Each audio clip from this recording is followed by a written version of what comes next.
Hello दोस्तों, जय हिंद। विद्यार्थियों लोग के कहने पे बहुत बेहतरीन टॉपिक जो हम लोगों का 52 वर्ड है, इसमें बहुत कन्फ्यूजन रहता है। जो भी हम लोगों का 52 वर्ड है, जिसको याद करने के लिए आपको बहुत बेहतरीन तरीके से सजा करके दिए हैं, ऐसा आप यूट्यूब पे कहीं नहीं पाएंगे। आपको एक फार्मूले के माध्यम से आपको बहुत बेहतरीन तरीके से आपको याद कराएंगे। देखिएगा, बहुत अच्छी तरह से आपको याद हो जाएगा। बस थोड़ा सा आप धैर्य बना के इसको सुनिएगा, लास्ट तक वीडियो को देखिएगा। आपको बिल्कुल कभी आपको लाइफ में दिक्कत नहीं आएगी आपको वर्ण याद करने का, जो हमारे 52 वर्ण होते हैं। आपका पहला फार्मूला है अकु अविसर्जनीय नाम कंठ। अकु विसर्जनीय नाम कंठ। सूत्र क्या है? अकु विसर्जनीय नाम कंठ। अब इसमें इसका मतलब क्या होता है? जो हमारा ये अ है, इस अ का मतलब होता है, जो इस फार्मूले में पहला अ आया है, उस अ का मतलब होता है कि इससे दोनों वर्ण बोले जाएंगे। जो हमारे स्वर होते हैं, स्वर में जो हमारा अ और आ होता है, अ और आ, तो एक अ का मतलब दोनों अ बोला जाएगा। यानी इस सूत्र से हमारे कितने वर्ण बोले जाएंगे? तो अ का मतलब अ और आ। कु का मतलब हो जाएगा क वर्ग। जैसे कु, चू, टू, ये होता है ना, इसको हम लोग बोलते हैं कु चू टू टू। संस्कृत में, हिंदी में बोलते हैं इसको क वर्ग, इसको बोलते हैं च वर्ग, ऐसे बोलते हैं। तो फार्मूला बनाने के लिए वही कु चू टू लग गया है, ठीक ना। तो हमारा हो जाएगा क वर्ग, यहाँ से हो जाएगा हमारा क वर्ग। अब क वर्ग में कितने वर्ण आते हैं? तो क वर्ग में हमारे कितने वर्ण आएंगे? इसमें आ जाएंगे हमारा 5 वर्ण। क क्या आ जाएगा? 5 वर्ण। क, ख, ग, घ और अंग, ठीक। और उसके बाद क्या होता है? कु का मतलब हो गया हमारा क वर्ग। ह क्या आया है? ह, तो हमारा ह भी आ जाएगा। ह भी बोला जाएगा किससे? कंठ से। कंठ से हमारे कितने वर्ण बोले जाएंगे उसके बता रहे हैं। और विसर्जनीय नाम, विसर्ग, ये हमारा है विसर्ग। विसर्ग का आपको पता ही है, विसर्ग का चिन्ह ऐसे होता है, ये है हमारा विसर्ग। किसी भी शब्द के लास्ट में लगता है, ठीक ना। जैसे प्रातः, जैसे स्वर के बाद में लगता है। इसका प्रयोग कहाँ होता है? विसर्ग का प्रयोग हमारा स्वर के बाद में होता है, ठीक ना। प्रातः, दुख लिखा जाता है ना, दुख, प्रातः, ये सब लिखा जाता है, तो उसमें लग जाएगा विसर्ग। यानी आपको कंठ से कितने वर्ण बोले जाएंगे? ओ आ, क वर्ग यानी क ख ग अंग, उसके बाद ह और विसर्ग। ये हमारे इतने वर्ण जो है कि कंठ से बोले जाएंगे, इतने वर्ग हमारे कंठ से बोले जाएंगे। तो वही हमारा फार्मूला है। फार्मूला एक बार समझ लीजिए। इस पे अभी आपको क्वेश्चन भी कराएंगे, 10-15 क्वेश्चन है। आपको बिल्कुल यहाँ से डाउट खत्म हो जाएगा। कभी भी आपको लाइफ में जो है कि भटकना नहीं पड़ेगा। बस एक बार फार्मूला रट लीजिए, क्योंकि जो चीज़ें हमको बार बार परेशान करती है उसको रट लिया जाता है। जो फोटो स्क्रीनशॉट नहीं होता है, जो फोटो डाउनलोड नहीं होता है, उसको स्क्रीनशॉट मार देते हैं। वही काम यहाँ पे करना है आपको। अकु विसर्जनीय नाम कंठ। अब देखते हैं हमारा दूसरा फार्मूला क्या है। ईचु ऐसा नाम तालु। ईचु ऐसा नाम तालु क्या है? ईचु ऐसा नाम तालु फार्मूला है। ईचु ऐसा नाम तालु। अब यहाँ पे आपको होगा एक ई आ गया। जैसे यहाँ पे सिर्फ अ आया था तो अ और आ दोनों हो गया। यहाँ पे छोटकी ई आया है तो छोटकी और बड़की ई दोनों होगा, छोटी और बड़ी ई दोनों हो जाएगा। चू का मतलब च वर्ग। चू का मतलब च वर्ग। अब च वर्ग में क्या क्या आते हैं हमारे? च, छ, ज, झ, ऐसे आते हैं 5 गो वर्ग। उसके बाद स, उसके बाद क्या हो जाएगा हमारा? ई चू। उसके बाद हमारा य है। उसके बाद यह भी बोला जाएगा किससे? तालु से। उसके बाद हमारा तालवी स भी है। तालवी स भी हमारा तालु से बोला। देखिए यहाँ पे एक स है, तो ये स में हमारे कोई स का उच्चारण स्थान नहीं हुआ। ये हमारा स बना है विसर्ग के लिए, विसर्जनीय नाम लिखा है, विसर्ग के लिए बना है। आपका 3 स आता है ना, यही ध्यान देने वाली बात है। एक तालवी सा, एक मूर्धन्य सा और एक दांती सा लिख दे रहे हैं आपको। तालवी सा, मूर्धन्य सा और दांती सा आता है ना 3 स। तो तीनों स का उच्चारण स्थान 3 फार्मूले में होता है, जो दूसरे फार्मूला से चालू होगा। दूसरे फार्मूले में आ गया क्या? तालवी सा आ गया। उसके बाद हमारा तीसरा में आ जाएगा मूर्धन्य सा हो जाएगा। उसके बाद हमारा दंती सा हो जाएगा, ठीक। तो इसी चीज को आपको ध्यान देने वाला है, ध्यान देने की बात है। ईचु ऐसा नाम तालु, ईचु ऐसा नाम तालु, यानी छोटकी बड़की ई का भी हम लोग किससे बोलेंगे? छोटकी बड़की ई को तालु से। उसके बाद च वर्ग में च, छ, ज, झ, य। उसके बाद य और स, य और य हो गया हमारा और स हो गया, य और स किससे बोला जाएगा? तालु से। सारे वर्ण किससे बोले जाएंगे? तालु से। ई छोटकी वर्ग ई च वर्ग में च छ ज यहाँ 5 गो हो जाएगा और य और स ये सब किससे बोले जाएंगे? तालु से। अब देखते हैं अगला ऋतु रसाणाम मूर्धा, ऋतु रसाणाम मूर्धा यानी छोटकी और बड़की री, दो री होती है, एक छोटी वाली होती है एक बड़ी वाली होती है। बड़ी वाली में क्या करते हैं कि यहाँ पे 2 बार बन जाता है बड़ी वाली, ठीक। तो छोटी और बड़की री, उसके बाद हमारा ट वर्ग क्या है? छोटकी एक री आ गया तो छोटकी बड़की री ट वर्ग में आपको पता ही है ट ठ ड ढ़, ठीक। और उसके बाद इसमें 5 वर्ण हो जाएंगे ट ठ ड ढ ढ़। उसके बाद र और स, रो और ये पेट फरा हुआ स का उच्चारण स्थान कहाँ से होता है? मूर्धा से। इतना आपको चीजें याद रखना है, ठीक। इस फार्मूले से ऋतु लसानाम दंत, ऋतु लसानाम दंत यानी हमारा जो लृ है, लृ जैसे आपको मान लीजिए आपको लिखना है लृकार लिखना है, लृकार ऐसे सब कुछ ऐसे वर्ण लिखा जाता है तो इसमें लृ का प्रयोग किया जाता है। लृ तू का मतलब त वर्ग, तू का मतलब क्या हो जाएगा? तू का मतलब त वर्ग, क्या हो जाएगा? त वर्ग। त में वर्ग में क्या आएगा? त थ द ध और न, त थ द ध न। ये हमारे सब किससे बोले जाएंगे? री और त वर्ग मतलब त थ द ध न, ये बोले जाएंगे दंत से।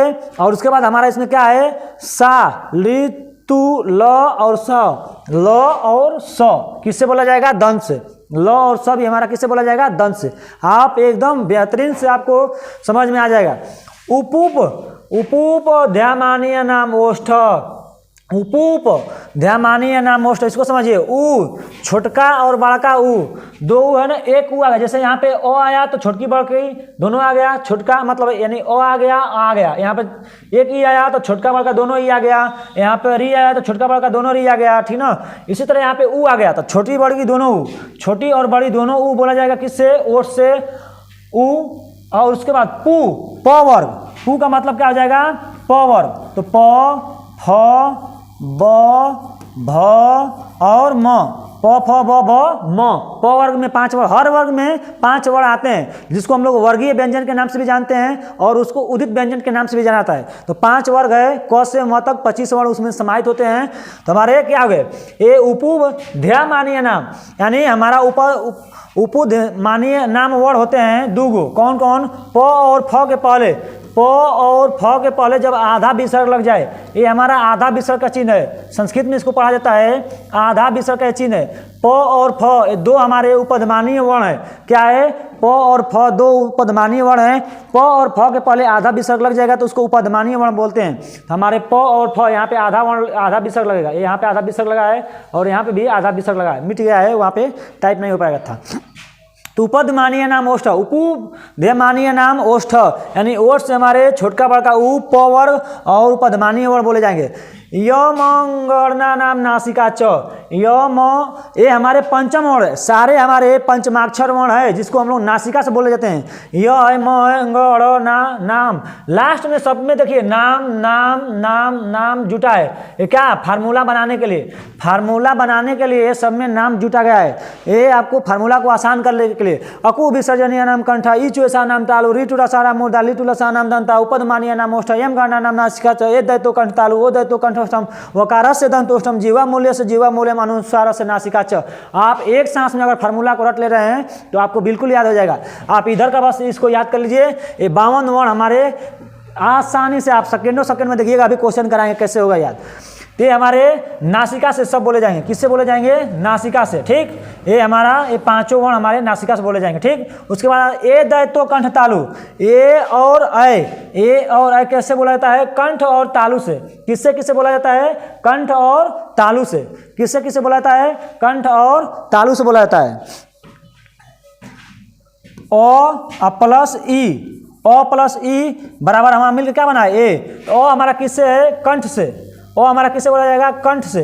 और ई किससे बोला जाएगा? ई चुएसा नाम तालु, ई बोला जाएगा हमारा तालु से, ई बोला जाएगा हमारा तालु से, ई बोला जाएगा तालु से। तो जो हमारा ए बना है, ए आए तो किससे बना है? ओ और ई से मिलकर के हमारा ए बना है। तो कंठ प्लस तालु, इसीलिए कंठ तालु। हमारा ए का निर्माण कहाँ से होता है? कंठ प्लस तालु। ये हमारा हो जाएगा कंठ और तालु से। क्या हो जाएगा?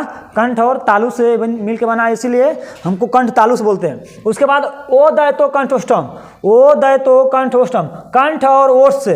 कंठ और ओष्ठ से क्या बोला जाएगा? ओ और औ, ए और ऐ बोला जाएगा कंठ तालु से। और ओ दयतो कंठोष्टम यानी हमारा ओ और औ बोला जाएगा किससे? कंठ और ओष्ठ से। कंठोष्टम मतलब कंठ और ओष्ठ से, ठीक। किससे किससे? कंठ और ओष्ठ से। कंठ प्लस ओष्ठ, कंठ प्लस ओष्ठ, ओष्ठ से बोला जाएगा, ठीक। कंठ प्लस ओष्ठ से। देखते हैं अगला फॉर्मूला, वकारस्य दंतोष्ठम, वकारस्य दंतोष्ठम मतलब हमारा वो किससे बोला जाएगा? वो बोला जाएगा दंत और ओष्ठ से। वो किससे बोला जाएगा? दंत और ओष्ठ से। दंत और दंत प्लस ओष्ठ, दंत प्लस ओष्ठ से क्या बोला जाएगा? वो। क्या बोला जाएगा? वो। तो वकारस्य दंतोष्ठम, जीवा मूल्य से जीवा मूल्यम, जो हमारे जीवा मूल्य दो वर्ण होते हैं क और ख, आधा विसर्ग, जब आधा हमारा विसर्ग का चिन्ह है, क और ख के पहले, क और ख के पहले आधा विसर्ग का चिन्ह लग जाए तो उसको हम लोग जीवा मूल्य वर्ण बोलते हैं। क और ख के पहले आधा विसर्ग का चिन्ह लग जाए उसको हम लोग जीवा मूल्य वर्ण बोलते हैं। ये आपको कंफर्म हो गया। अनुस्वार से नासिका च, यानी हमारा जो अनुस्वार होता है किसी वर्ण के ऊपर अगर लग जाए, जैसे मान लीजिए हमको अंक लिखना है, ऊपर लग गया ना अनुस्वार, तो अनुस्वार जो हमारा होता है वो किससे बोला जाता है? नासिका से बोला जाता है। अनुस्वार किससे बोला जाता है? नाक से यानी नासिका से।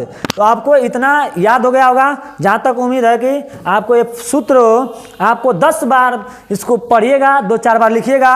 अकु विसर्जनीय नाम कंठ, इचु ऐसा नाम तालु, ऋतु रसा नाम मूर्धा, ऋतु रसा नाम दंता, उपुधमानीय नाम ओष्ठ, एम गणना नाम नासिका च, ए दयतो कंठ तालु, ओ दयतो कंठोष्ठम, वकारस्य दंतोष्ठम, जीवा मूल्य से जीवा मूल्यम, अनुस्वारस्य नासिका च। आपको इधर वाला आपको इसी बस फार्मूला आप याद कर लेंगे तो आपको हो जाएगा।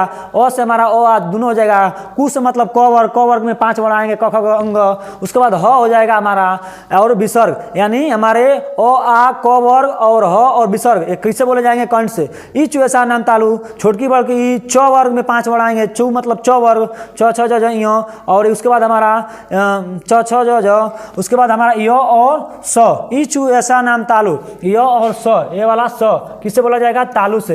ऋतु रसा मूर्धा, इसके बाद हमारा ये सारे मूर्धा से बोले जाएंगे। आपको यहाँ से याद हो गया। अगर नहीं याद हुआ होगा तो आप 4-5 बार इसको पढ़िए, 2-4 बार लिखिए, आपको याद हो जाएगा, ठीक।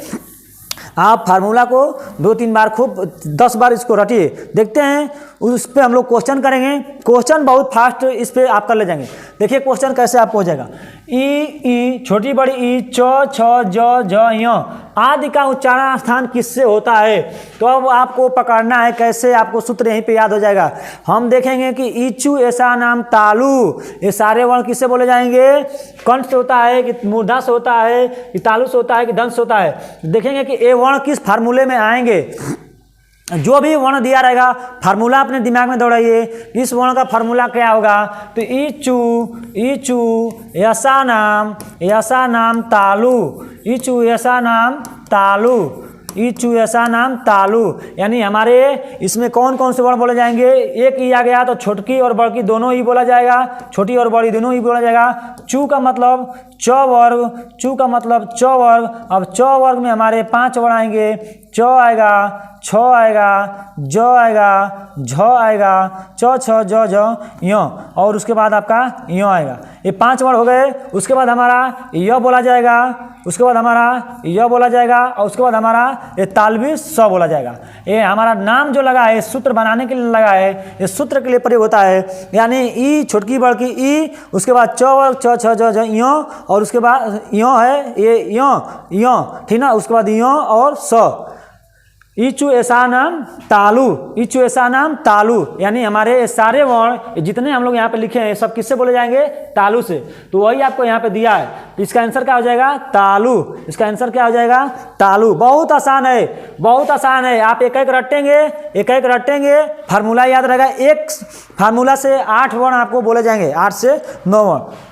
अगला देखते हैं, निम्न में से कौन से कंठ वर्ण है? कंठ वर्ण पूछ रहा है। कंठ वर्ण कौन सा है? ऊ है कि ओ है कि ई है कि छोटी की ई है कि बड़ी है? बताइए कंठ वर्ण। तो अब देखते हैं कंठ वर्ण के लिए हमारा फार्मूला क्या है? अकु विसर्जनीय नाम कंठ, अकु अकु विसर्जनीय नाम जनिया नाम या नाम वकु विसर्जनीय नाम कंठ अकु विसर्जनीय नाम कंठ अकु विसर्जनीय नाम कंठ। यानी इसमें हमारा क्या हो जाएगा एक आया है तो और आ दोनों और आ दोनों। कु का मतलब क वर्ग कु का मतलब क वर्ग में कितने बार आएंगे क आ जाएगा ख आ जाएगा घ और अंग।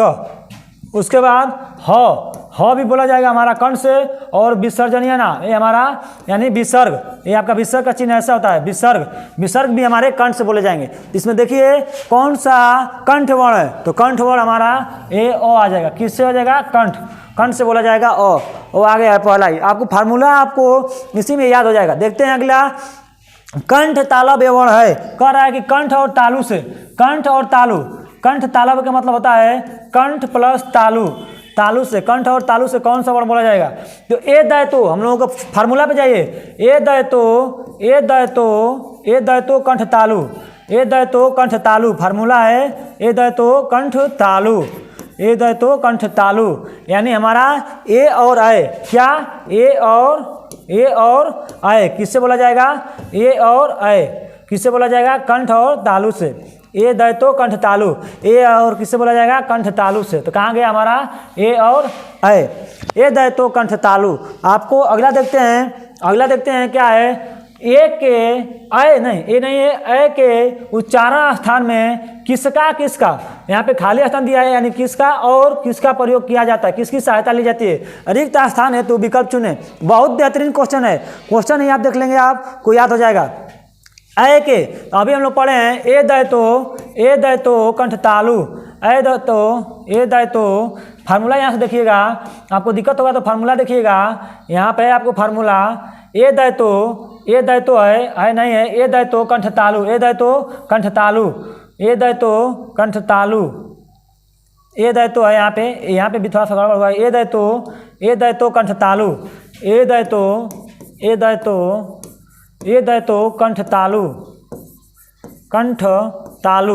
दैतो कंठ तालु यानी हमारे जो हमारा ए का उच्चारण स्थान है किससे होगा इसमें हमारा ए और ए बोला जाएगा किससे कंठ तालु से।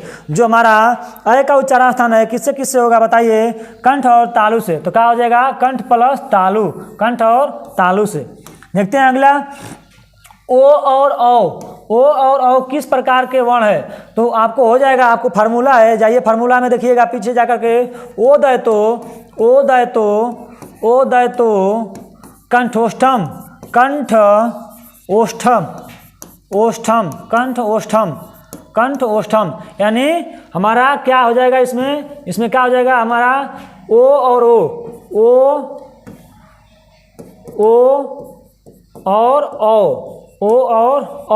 किससे बोला जाएगा कंठ तालु से। ओ और किससे बोला जाएगा कंठ तालु से ठीक ना कंठ तालु का कंठ और ओष्ठ से। ओ और किससे बोला जाएगा ओ दैतो कंठोष्ठम कंठ और ओष्ठ से। कहाँ गया कंठ कंठोष्ठ से ठीक ना। ओ और औ कैसे बोला जाएगा कंठोष्ठ से। आपको यहीं पे याद कर लेना है। निम्न से ओष्ठ वर्ण कौन सा है ओ है ई है उ है आ है ओष्ठ वर्ण। ओष्ठ से क्या क्या बोला जाएगा उपधमानीय नाम ओष्ठ उपुदयानीय नाम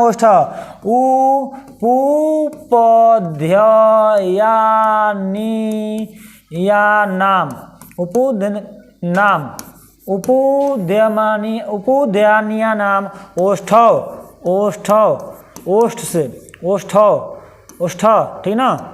ओष्ठ यानी छोटकी बड़की उ छोटा और बड़का उ और उसके बाद पुवर्ग यानी पुवर्ग का मतलब क्या हो जाएगा हमारा फ ब भ म इतने वर्ण बोले जाएंगे। ओष्ठ से ध्यामानीय नाम आपको बताया ना कि उपधमानीय ये हमारा उपधमानीय नाम वर्ण कौन कौन होते हैं बताइए। उपधमानीय वर्ण कौन कौन होते हैं उपधमानीय नाम वर्ण कौन कौन होते हैं। इसमें हमारा होता है प और फ क्या होता है प और फ के पहले प और फ के पहले क्या आ जाए, आधा विसर्ग लग जाए तो इसको उपध्मानीय वर्ण बोलते हैं। तो उ और प वर्ग हमारा किससे बोला जाएगा, ओष्ठ से। इसमें आपको देखिए कहीं पे ये है हमारा उ ओष्ठ कौन सा ओष्ठ वर्ण है, तो ओष्ठ वर्ण हमारा क्या हो जाएगा, उ हो जाएगा। क्या हो जाएगा, उ हो जाएगा हमारा ओष्ठ वर्ण, उ हो जाएगा हमारा ओष्ठ वर्ण, उपध्मानीय नाम ओष्ठ। ठीक, और तो कोई इसमें दिख नहीं रहा है। ठीक है, आइए देखते हैं। कह रहा है कि व का उच्चारण स्थान होता है वकारस्य दंतोष्ठम, वकारस्य दंतोष्ठम, वकारस्य दंत ओष्ठम, वकारस्य दंतोष्ठम, वकारस्य दंतोष्ठम। ठीक, यानी हमारा वो किससे बोला जाएगा, वो बोला जाएगा दंत प्लस ओष्ठ से, दंत प्लस ओष्ठ, दंतोष्ठम मतलब दंत प्लस ओष्ठ से। ठीक, वकार से दंतोष्ठम। देखिए आपका कहाँ है दंतोष्ठ, दंतोष्ठ आपका यहाँ पे। वो हमारा किससे बोला जाएगा, बहुत पूछता है, VVI करिए, VVI हमारा वो पूछा जाता है बहुत, वो किससे बोला जाता है, वकार से दंतोष्ठम।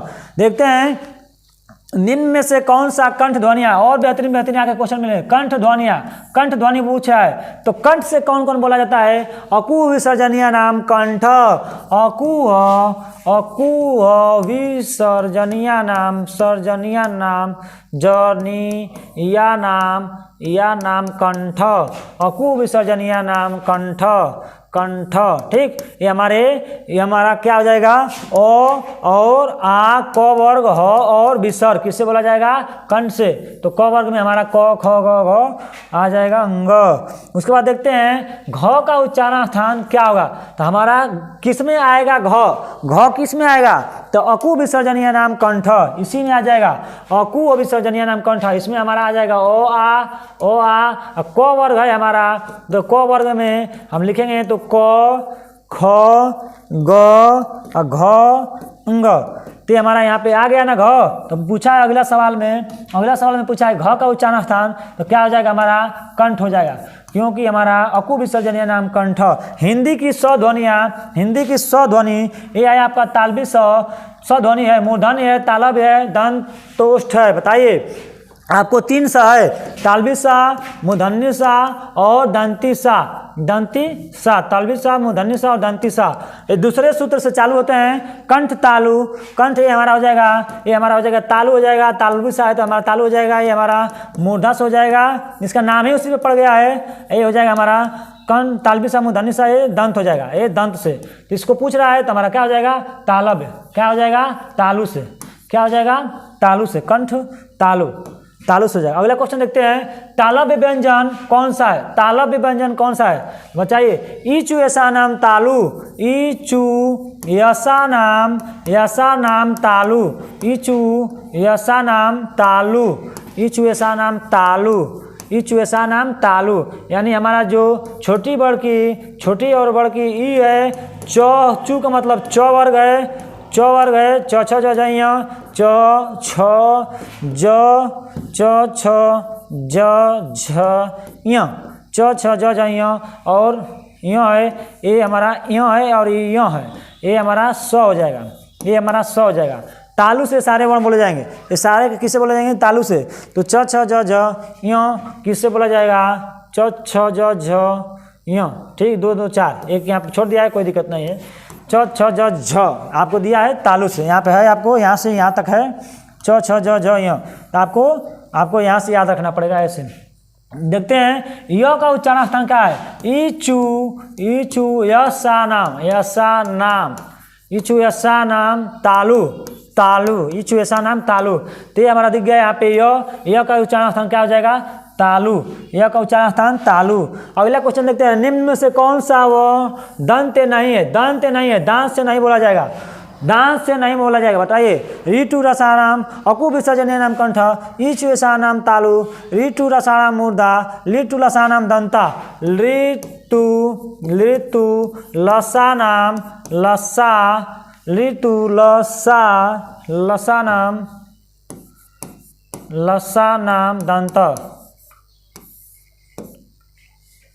दंत। तो हमारा क्या आ जाएगा, दंत नहीं है, तो इसमें हमारा लिरी हो जाएगा, लिरी बोला जाएगा दंत से। तू मतलब त वर्ग, त वर्ग में आ जाएगा हमारा त, थ, द, ध और न, उसके बाद ल और ये हमारा स। किससे बोला जाएगा? ये सारे हमारे बोले जाएंगे किससे?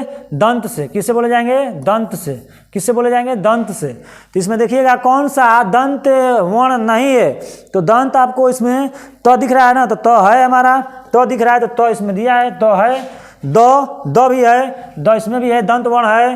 ल इसमें कहीं दिख रहा है, ल भी है, ल भी हमारा दंत वर्ण है। य इसमें कहीं दिख रहा है, य कहीं नहीं दिख रहा है ना, तो यही हमारा दंत वर्ण नहीं हो जाएगा, यही हमारा दंत वर्ण नहीं हो जाएगा। छांटने के लिए आपको फार्मूला याद होना चाहिए। जब फार्मूला याद रहेगा बहुत बेहतरीन तरीके से आप छांट पाएंगे, नहीं तो आप इसमें घबराते रहेंगे। बस आप फार्मूला याद कर लीजिए, आपका 52 वर्ण कहीं नहीं गया है, चुटकियों में याद हो जाएगा, चुटकियों में। ट वर्ग का उच्चारण की दृष्टि से किस प्रकार की ध्वनि है? ट वर्ग उच्चारण की दृष्टि से किस प्रकार की ध्वनि है बताइए? ऋतु रसाणाम मूर्धा, ऋतु रसाणाम, ऋतु मूर्धा, ऋतु रसाणाम रसा, ऋतु रसाणाम, ऋतु रसानाम, रसानाम है, ऋतु रसानाम मूर्धा, ऋतु रसानाम मूर्धा। क्या हो जाएगा? मूर्धा से। ऋतु रसानाम मूर्धा, हमारा छोटकी बड़ी री, छोटी और बड़ी री, छोटी और बड़ी री, छोटी और बड़ी री। उसके बाद टू का मतलब ट वर्ग, टू का मतलब ट वर्ग, ट, ठ, ड, ढ, ड़। उसके बाद हमारा क्या हो जाएगा? र, और उसके बाद हमारा क्या हो जाएगा? ये वाला पेट फरा हुआ स। ये सब किससे बोला जाएगा? हमारा बोला जाएगा, ये सारे के सारे वर्ण बोले जाएंगे मूर्धा से। तो हमारा ट किस प्रकार का वर्ण है? ट, तो ट वर्ग आया है, ट वर्ग। ट वर्ग में हमारे ट, ठ, ड, ढ, ङ, ड़, तो कैसे हो जाएंगे? मूर्धन्य वर्ण हो जाएंगे। कैसे हो जाएंगे? मूर्धन्य वर्ण हो जाएंगे। अगला क्वेश्चन देखते हैं। स, पेट फरा हुआ स है, तो 3 स है, तालबी सा, मूर्धन्य सा, आपका दंती सा। ये तीनों स का प्रयोग कैसे होता है? तो तालबी सा तालु से, मूर्धन्य सा मूर्धा से, दंती सा दांत से। तो ये हमारा ई वाला स है, तो क्या हो जाएगा? तालबी सा हो जाएगा, ये मूर्धन्य सा यानी मूर्धा से। क्या हो जाएगा? मूर्धा से। नाम ही उसी पे है, आप उसको ऐसे ही याद कर लेंगे, आसानी रहेगा। ढ वर्ग का उच्चारण स्थान खाली स्थान है और वर्ग का चौथा ये होगा। हमारा जो ढ है ये किस जो है कि इसका उच्चारण स्थान क्या होगा और किस जो वर्ग में आएगा उस वर्ग में चौथा स्थान होगा। ढ का उच्चारण स्थान किस वर्ग में आएगा ऑप्शन के अनुसार, और उस वर्ग में चौथा स्थान होगा इसका, बताइए। तो ये हमारा क्या हो जाएगा? ढ, ट, ठ, ड, ढ, ट, ठ, ड, ढ, ड़। तो ये हमारा इसका फार्मूला आ जाएगा ढ वाला ट वर्ग, इच्छु ऐसा नाम ढ का, बताइए फार्मूला क्या होगा? इच्छु ऐसा नाम, देखिए इसमें ये हमारा आएगा ट वर्ग में और चौथा होगा ट, ठ, ट, ठ, ड, ढ और ट, ठ, ड, ढ, ड़। तो ये हमारा चौथा हो रहा है, ढ दे रहा है ना, तो ये हमारा हो जाएगा चौथा। पहला, दूसरा, तीसरा, चौथा, चौथा में आ रहा है और ट वर्ग में आएगा। ये हमारा ट वर्ग में आएगा, ट वर्ग में आएगा, ट वर्ग में चौथा वर्ण है, ठीक। तो यहाँ से आपको ऐसे हो जाएगा ये। अगला देखते हैं ल और स का उच्चारण स्थान किस स्थान से होता है? उच्चारण किस स्थान से होता है? ल और स का उच्चारण किस स्थान से होता है? तालु से, कंठ से, मूर्धा से कि दंत से? बताइए। ल और स, लितु लसानाम दंत, लितु लसानाम दंत, लितु लसानाम दंत, लितु लसानाम दंत। फार्मूला याद रखिए। अब क्या हो गया? उच्चारण की दृष्टि से कौन सा विकल्प शुद्ध है? उच्चारण की दृष्टि से कौन सा विकल्प शुद्ध है? इस स का मूर्धा से बोला जाएगा। अभी हम लोग लिखे हैं तालबी स, मूर्धन्य स, दंती स। ये हमारा तालु से बोला जाएगा, ये हमारा बोला जाएगा तालु से, ये बोला जाएगा हमारा मूर्धा से, ये बोला जाएगा हमारा दंत से। तो इसको दे दिया है तालबी स को दे दिया है मूर्धा से, ऐसा ही गलत हो गया। ये आपको तालबी स मूर्धन्य दंती स है, तो इसको दंत से दिया, ठीक है। च को इसका इसमें दे दिया है, ये गलत, ये गलत, ये गलत, हमारा ये सही हो जाएगा, ये दंत से बोला जाएगा। क्वेश्चन खत्म। आपको फार्मूला बताए हैं। फार्मूला जो है कि फार्मूला आपको बिल्कुल जो है कि आप आसानी से याद कर लेंगे। फार्मूला बहुत आसान है। जिनको भाई बहन को फार्मूला याद हो जाएगा उसको आराम से हो जाएगा, ठीक ना। अभी तक आप लोग इस चैनल को सब्सक्राइब नहीं किए होंगे तो सब्सक्राइब कर लीजिएगा। आपको हर विषय से आपको ऐसे ही मजेदार वीडियो आपको याद कराया जाएगा, दिया जाएगा आसानी से। अकु विसर्जनीय नाम कंठ इचु ऐसा नाम तालु ऋतु रसाणाम मूर्धा लिटु लसानाम दंत उपू बद्धमानीय नाम ओष्ठ यम गणना नाम नासिका च ए दयतो कंठ तालु ओ दयतो कंठोष्टम वकार से दंतोष्टम जीवा मूल्यम अनुस्वार से नासिका च। ये आपका फार्मूला है, बस आप इतना याद कर लेंगे, इतना तो आपका जो है कि 52 और आपके चुटकियों में हो जाएंगे। ये ऑटोमेटिक आपको निकाल के आ जाएगा, ऑटोमेटिक ये इधर वाला ऑटोमेटिक निकल के आ जाएगा। बस आपको इतना ही याद रखना है। आप सभी को चाणक्य एकेडमी की तरफ से बहुत बहुत धन्यवाद। जय हिंद, जय भारत।